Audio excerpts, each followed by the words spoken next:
Hello and welcome to CIBER Focus, your source for international business information. My name is Tim Smith and you're watching our series on business and peace. Our guest today is retired Ambassador David Litt.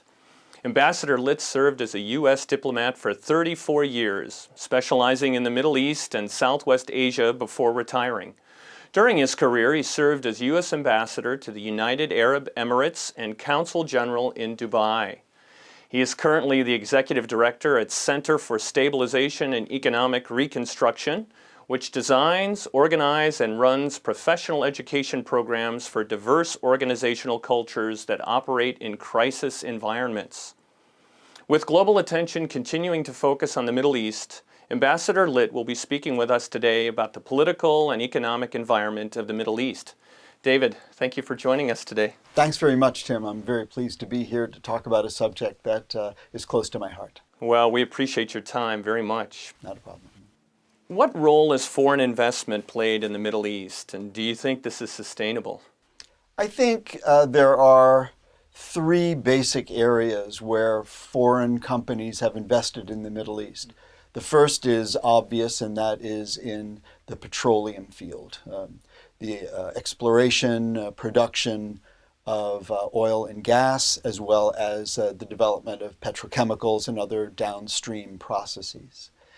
The second is in infrastructure in a number of nations, whether that is in terms of roads and bridges or large infrastructure such as airports or seaports and electrical infrastructure and so on.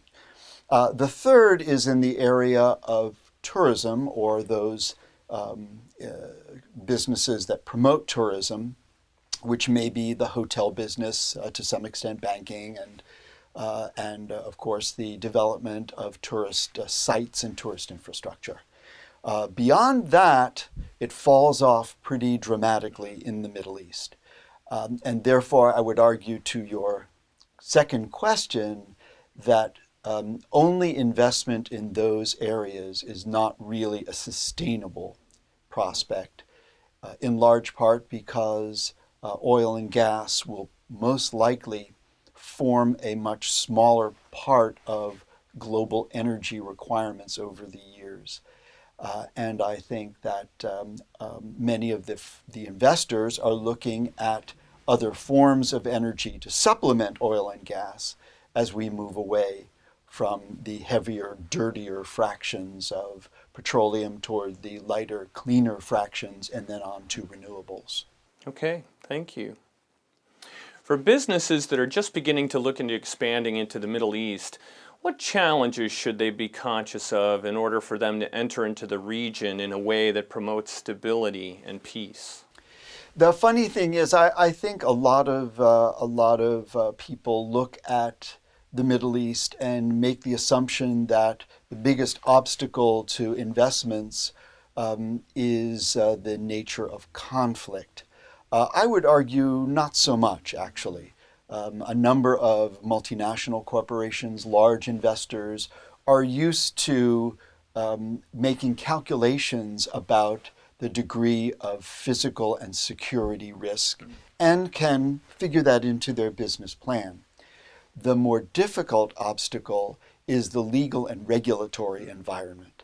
That is, how certain can an investor be about the ability to recoup profits from the investment, given the nature of the rule of law, the court systems, investment laws, and so on? That's a much bigger hurdle, because when there is uncertainty in that regard, investors will go to a place where there are fewer variables, much less uncertainty. This, I would say, is a lesson for governments and civil society in the Middle East, that if growth is desirable, and I believe that most people would say it is, then their biggest challenge is to develop transparency, accountability, rule of law in order to attract the kind of foreign direct investment that will help them to grow then on their own.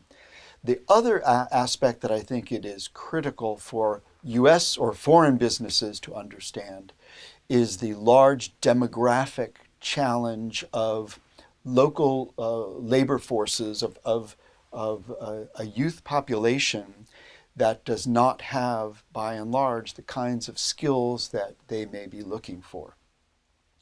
And I have argued, in fact, to businesses wanting to invest in the United Arab Emirates in the past. This was now 20 years ago, but I still think the message is the correct one. That is, if you want to win contracts and do business effectively, you would be well advised to promote career development in those countries, human resource development, whether you could provide supplemental education or training or other ways to work with the local government to give to local populations prospective careers that they can aspire to, ideally in the field that the business is working in. In that way, there's a great partnership between foreign investors, local government, and local populations that definitely tend to stability, because one of the greatest variables to instability is a large, unemployed, and ambitious young population. Thank you. What role do you think native-grown businesses can play in the peacemaking process in the Middle East? I think this is the only way to go. That is, unless countries develop their own indigenous industries, businesses, services, that the prospects for peace will be minimal, because the elements of conflict, the elements that render a country more fragile and vulnerable, are exactly the lack of opportunity for, as I mentioned before, local populations. And when you have indigenous groups that challenge the status quo, that are especially extremist, violent extremists, they can exploit the youth. And therefore, the growth of native businesses that generate a demand for certain skills and talents and knowledge among the population, this is the way to help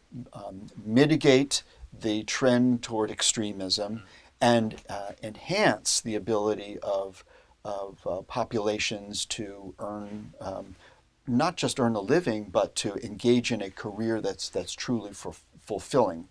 One of the great obstacles in the Middle East that we're talking about is, at least it used to be, and I'm confident it's still the case, for the most part, countries in the Middle East do not trade with each other. They trade outside of the region. And therefore, there is a huge opportunity to develop those kinds of services and industries, even small industries, small-scale industries, that allow nations to work more effectively together rather than a centrifugal force that propels them outward. So the growth of native industries is really essential. Excellent. David, thank you so much for coming in to speak with us today. I enjoyed it very much. Thanks. That's all for this edition of CIBER Focus. Thank you for tuning in. If you have any comments or suggestions for future topics, please let us know at CIBER, that's CIBER, at indiana.edu.